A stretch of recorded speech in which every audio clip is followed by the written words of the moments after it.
Veterans Voice is a show that connects veterans and active members of the military to qualified guests who help you find programs and benefits you qualify for and discuss housing, education, career training, and other topical matters. Every show addresses issues that affect your life.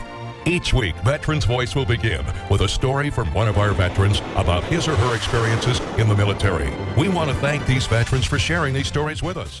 Songbee Mountain, and there was a special forces camp at the foothills of the mountain, and they called and they needed somebody to go up. They were deactivating the special forces camp, so I get my crew together.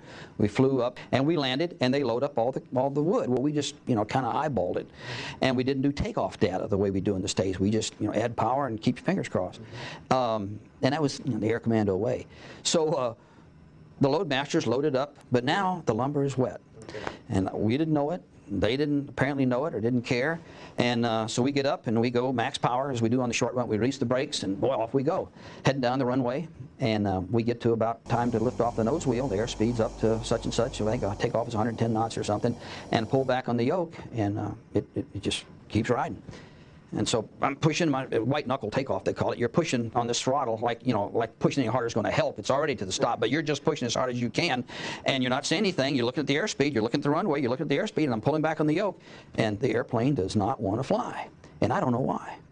And we get to the end of the runway, and it was a rice paddies all around us, and the airplane dropped down off the end of the runway, but the wings got down over the rice paddies, and there was a ground effect there that kept us from landing in the rice paddy, and we couldn't turn because we were so low to the ground. The whole idea was keep what you got and hope that this baby will get some momentum and start moving.